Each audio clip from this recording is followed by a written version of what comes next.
तर नमस्कार कृषी मित्र आणि कृषी मैत्रिणींनो, स्वागत आहे तुमचं आपल्या युट्यूब ॲग्रोमॅन चॅनलमध्ये. तर आपण आज या व्हिडिओमध्ये बघणार आहे फर्स्ट सेमिस्टरचा पेपरचा आणि प्रॅक्टिकल एक्झामचा स्टडी हा कसा केला पाहिजे. कारण तुम्ही तर सर्व आता नवीन आहे, या डिग्रीमध्ये आपल्याला नवीन आहे आणि तुम्हाला फर्स्ट सेमिस्टर आहे आणि 6 दिन कमिटीने भरपूर काही चेंजेस केले आहेत. तर ते चेंजेस वाईज म्हणजे ते चेंजेस त्यांनी जसे केलेत त्याच्यानुसार आपण स्टडी कसा केला पाहिजे आणि आपण जास्तीत जास्त कसे मार्क मिळवले पाहिजेत हे आपण आज या व्हिडिओमध्ये बघणार आहे. तर व्हिडिओला सुरुवात करण्याआधी तुम्ही जर आपल्या या युट्यूब ॲग्रोमॅन चॅनलवर नवीन असाल तर तुम्ही आपल्या या युट्यूब ॲग्रोमॅन चॅनलला सबस्क्राईब करा, जेणेकरून असेच नवीन अपडेट्स आणि व्हिडिओज तुम्हाला लवकरात लवकर हे भेटून जातील. चला तर आपल्या या व्हिडिओला सुरुवात करूया. तर सर्वात आधी आपण बघूया तुमची प्रॅक्टिकल एक्झाम ही कशी होती आणि त्याचा तुम्ही स्टडी कसा करायचा आहे.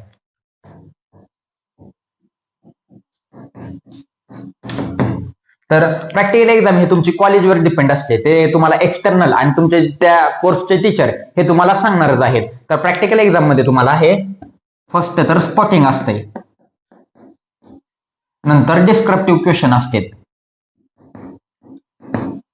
नंतर तुम्हाला वाहिवा राहते आणि तुम्हाला ऑब्जेक्टिव्ह पण हे असते. तर स्पॉटिंग मध्ये आपल्याला 8 किंवा 10 मार्क्सला हे स्पॉटिंग असणार आहे नवीन पॅटर्न नुसार. आता ह्याचा मी डिटेलमध्ये काय तुम्हाला पॅटर्न समजावून सांगणार नाही, कारण की त्याच्यावर आपण ऑलरेडी एक व्हिडिओ बनवलेला आहे, ते तुम्ही व्हिडिओ बघून घ्यायचा आहे. त्याच्यामुळे तुम्हाला समजेल की प्रॅक्टिकल एक्झाम ही तुमची कशी कंडक्ट केली जाते.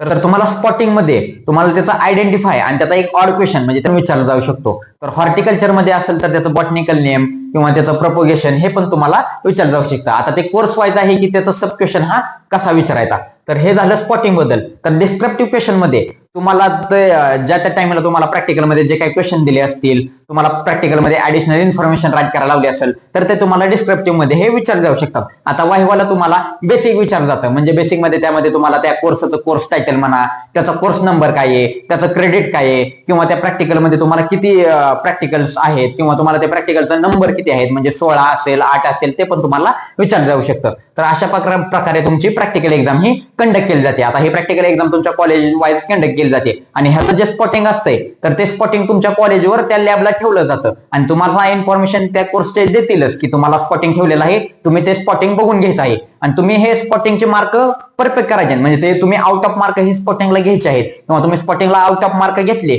इकडे डिस्क्रिप्टिव्हला तुम्हाला कमी जरी मार्क भेटले ना तर ते स्पॉटिंगचे हातचे तुमच्या मार्क असतात. तर हे तुम्ही लक्षात घ्यायचे. तर हे झालं तुमच्या स्पॉटिंग एक्झाम बद्दल. आणि स्पॉटिंग आणि याचा प्रॅक्टिकलचा स्टडी कसा तर याच्या प्रकारेच करायचा आहे. स्पॉटिंग मध्ये तुम्हाला त्याच्यात प्रॅक्टिकल एक्झाम मध्ये जे क्वेश्चन दिले ते तुम्हाला रीड करायचे आहेत, तुम्हाला स्पॉटिंग परफेक्ट करायचं आहे, परत तुम्हाला वाहिवा आणि तुम्हाला ऑब्जेक्टिव्ह मध्ये हे थोडंफार विचारलं जातं. आणि ऍडिशनल तुम्हाला ॲग्रोनॉमीच्या कोर्समध्ये जर तुम्हाला समजा हे असतील, ॲग्रोनॉमीच्या कोर्समध्ये तुम्हाला जर प्रॉब्लेम असतील, फर्टिलायझरचे प्रॉब्लेम, वेगवेगळे प्रॉब्लेम, आता ते तुमच्या कोर्समध्ये कुठले कुठले प्रॉब्लेम आहेत ते पण तुम्ही करायचे आहेत. तुम्हाला एखादा प्रॉब्लेम पण सॉल्व्ह साठी हे प्रॅक्टिकलला विचारलं जाऊ शकतो. तर ही झाली प्रॅक्टिकल बद्दलची इन्फॉर्मेशन आणि त्याचा स्टडी कसा करायचा याबद्दलची इन्फॉर्मेशन. तर आता आपण बघूया थेरी एक्झामचा स्टडी कसा करायचा आहे आणि थेरी एक्झाम ही कशी कंडक्ट केली जाते त्याबद्दल किंवा त्याचा स्टडी कसा करायचा. तर मोस्ट ऑफ द तुम्हाला तर PYQ बघायचे, म्हणजे प्रिव्हियस इयर क्वेश्चन पेपर. तुम्हाला काही काही कोर्स ऍज इट इज ओल्डचेच आहेत, म्हणजे तेच तुम्हाला कंटेंट तेच आहे, त्यामुळे तुम्ही ते PYQ पेपर हे बघायचे. त्यामध्ये तुम्हाला मोस्ट ऑफ द रिपीट झालेले क्वेश्चन बघायचे. आता तुमचं ना तुमची जी सिनियरची बॅच आहे थर्ड सेम वाल्यांची, तर त्यांचा फर्स्ट सेमिस्टरचा पेपर तुम्ही चेक करायचे आणि ते पेपर तुम्ही एकदा बघितले की तुम्हाला समजून जाईल की तुम्हाला वेटेज वाईज किंवा तुम्हाला त्या कोर्समध्ये कशा प्रकारचे क्वेश्चन विचारले जाऊ शकतात. ॲग्रोनॉमीचे म्हणा, हॉर्टिकल्चरचे म्हणा, एक्सटेन्शनचे म्हणा, तुम्हाला हे सर्व समजून जाईल. आणि हे झालं तुम्हाला थर्ड सेमिस्टरचं जे आहे फर्स्ट सेमचं तुम्ही पेपर बघायचे, पण ते ओल्डचे पेपर आहेत. पण 6 दिन कमिटीचे क्वेश्चन पेपर हे कसे म्हणजे 6 दिन कमिटीचं तुम्हाला कशा प्रकारे विचारलं जाऊ शकतं किंवा त्याचा पॅटर्न कसा आहे याच्यावर पण आपण एक व्हिडिओ ऑलरेडी बनवलेला आहे. तर तुम्ही तो व्हिडिओ चेक करायचा. त्याचा आपण पूर्ण इथे एक्सप्लेनेशन देत नाही बसणार, तुम्ही तो व्हिडिओ चेक करा, त्याच्यामुळे तुम्हाला समजून जाईल की तुमचं थेरीचा पॅटर्न कसा आहे. तर तुम्ही फर्स्ट तर PYQ हे बघायचे आहेत, PYQ most of the repeat झालेले PYQ वगैरे बघायचे. नंतर तुम्हाला सेक्शन B आणि सेक्शन C मध्ये तुम्हाला शॉर्ट क्वेश्चन आणि तुम्हाला मल्टिपल चॉईसचे हे विचारले जातात. आता तुम्हाला सेक्शन B आणि सेक्शन C मध्ये तर 6 दिन कमिटीने तुमच्या आकलन क्षमतेवर भर दिलेला आहे. तर ह्या सेक्शन B आणि सेक्शन C मध्ये तुम्हाला का नाही होल सिलेबस रीड करायला लागतोय, कारण की तुम्हाला जोपर्यंत तुम्ही पूर्ण सिलेबस रीड करत नाही किंवा तुम्हाला जोपर्यंत तुम्ही पूर्ण नोट्स रीड करत नाही तोपर्यंत तुम्हाला हे सॉल्व्ह करता येत नाही. आणि सेक्शन बी आणि सेक्शन सी हे पण आपल्याला सीजीपीए गेनिंगसाठी असतात. हे आपल्याला short question, multiple choice question, answer in one sentence अशा प्रकारे विचारले जाऊ शकतात. आता सेक्शन बी मध्ये तुम्हाला एनलिस्ट आणि त्याचं काय कॅरेक्टरिस्टिक असतील, समजा आपल्याला ॲग्रोनॉमी मध्ये टिलेज असेल तर त्याचं एनलिस्ट आणि हे असेल, हे आपल्याला विचारले जाऊ शकतात. तर अशा प्रकारे आपल्याला हे पेपर पॅटर्न असतं किंवा त्याचा आपल्याला स्टडी करायचा आहे. आणि तुम्हाला ऍडिशनल तुम्हाला काय करायचं आहे, वेटेज बघायचं आहे. वेटेज बघितल्यानंतर वेटेज एकदा आपल्याला वेटेज समजलं किंवा आपण त्या सिलेबसचं वेटेज बघितलं की त्यावर तुम्हाला किती मार्क्सला क्वेश्चन विचारला जाऊ शकतो ते तुम्हाला वेटेजवर डिपेंड असते.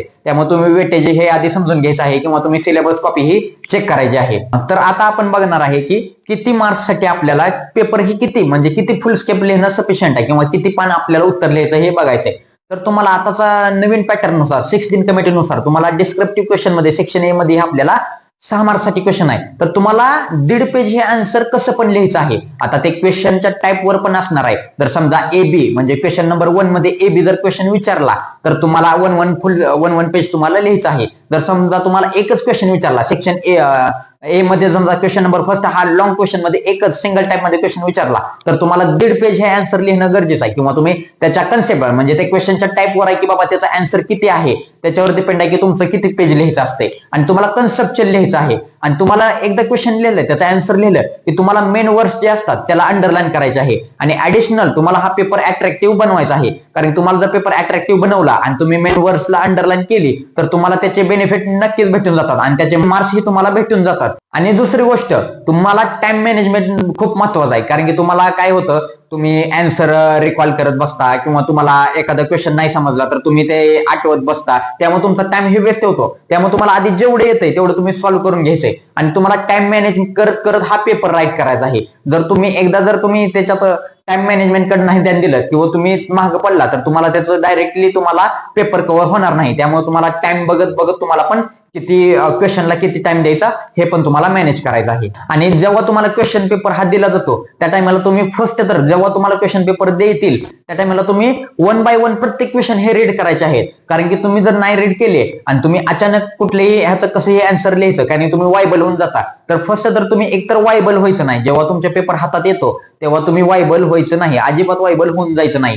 तुम्ही 1 बाय 1 प्रत्येक क्वेश्चन समजून घ्यायचाय आणि त्याचं तुम्हाला काय विचारलंय हे पण तुम्ही समजून घ्यायचंय. नाहीतर तुम्ही अर्धवट क्वेश्चन वाचता आणि मला येतो असं गडबडीत तुम्ही काहीतरी तिथं लिहून येतात. त्यासाठी तुम्हाला पहिल्यांदा तर क्वेश्चन हे पूर्ण रीड करायचंय. तुम्ही पेपर 1 ते 2 वेळा हा रीड करून घ्यायचाय. कारण तुम्हाला एकदा समजलं की क्वेश्चन पेपर मध्ये तुम्हाला काय विचारलंय तर ते तुम्हाला काय त्याचं आन्सर लिहायचंय आणि कसं लिहायचंय हे तुम्हाला इझी जातं. तर तुम्ही फक्त वायबल व्हायचं नाही. पेपर हातात भेटल्यानंतर तुमचा तर फर्स्ट टाइम आहे पेपर देण्याचा, तुम्ही फक्त वायबल व्हायचं नाही. सर्व काही इझी असतंय आणि तुम्ही स्टडी हे केला तर तुम्हाला नक्कीच इझीच जाणार आहे. आणि एकदा पेपर तुमचा राईट करून झाला की तुमचं जिथं पेपरचं लास्ट आन्सर राईट केलंय तुम्ही किंवा जिथं तुमचं लास्ट तुम्ही स्टॉप केले रायटिंग तर त्या तिथं तुम्हाला हा MUAB एक्झाम एंडचा स्टॅम्प दिला जातो. तुमचे जे म्हणजे एक्झाम एंडचा एक स्टॅम्प असतो ते तुम्हाला तिथं दिला जातो. तर तो स्टॅम्प तुम्ही घेणं आवश्यक असते. त्यामुळे तुम्हाला ते एक्सटर्नल तुमच्या ज्या एक्झाम हॉलला जे एक्सटर्नल असतात ते तुम्हाला तिथं स्टॅम्प देतात. फक्त ते तुम्ही लक्षात काळजीने ते स्टॅम्प घ्यायचा आहे. आणि तुम्ही एक चूक करायची नाही. तुम्हाला जर समजा एखादा आन्सर येत असेल आणि समजा तुम्ही चुकून स्टॅम्प घेतला, तुम्ही चुकूनही स्टॅम्प घेतला आणि त्याच्यानंतर जर तुम्हाला समजलं की माझा एखादा क्वेश्चन राहिलाय आणि तो मला राईट करायचा आहे तर ते चालत नाही. तुम्ही एकदा स्टॅम्प घेतल्यानंतर तुम्हाला तिथं आन्सर राईट करता येत नाही. आणि जरी तुम्ही स्टॅम्प घेतल्यानंतर आन्सर राईट केलं तर ते आन्सर चेक होत नाही आणि ते ग्राह्यही धरलं जात नाही. त्यामुळे तुम्ही स्टॅम्प हा लास्ट टाइमला घ्यायचा आहे आणि जेव्हा तुमचा सगळा पेपर हा राईट करून होतो तेव्हाच तुम्ही तो स्टॅम्प घ्यायचा आहे. तुम्हाला काय असे बळजबरी कोणीही करत नाही की तुम्ही आधी स्टॅम्प घ्या किंवा तुम्हाला आधी कोणीही सांगत नाही की बाबा तुम्ही आधी स्टॅम्प घ्या. तुमचा जेव्हा पेपर पूर्ण होईल तेव्हा तुम्ही ते एक्सटर्नलला सांगायचं, ते तुम्हाला स्टॅम्प देतात. तर हे तुम्ही सर्व काही गोष्टी लक्षात घ्यायच्या आहेत. आणि तुम्ही अशा प्रकारे स्टडी करायचा आहे. तुम्ही PYQ पेपर चेक करायचे. तुम्ही पेपर अशा प्रकारे मी सांगितलेल्याप्रमाणे राईट केला तर त्याचा बेनिफिट तुम्हाला नक्कीच होईल आणि तुमचा CGPA ही चांगला येईल. तर अशाच नवीन व्हिडिओसाठी आणि अपडेटसाठी आपल्या YouTube ॲग्रोमाइंड चॅनलला सबस्क्राईब करा. आणि फर्स्ट सेमिस्टरचं सर्व स्टडी मटेरियल आपल्या टेलिग्राम ॲग्रोमाइंड चॅनलवर अपलोड केलेलं आहे आणि त्याची लिंक आपण आपल्या चॅनलची डिस्क्रिप्शन मध्ये दिलेली आहे. तिथून तुम्ही ते सगळं चेक करू शकता. थँक्यू.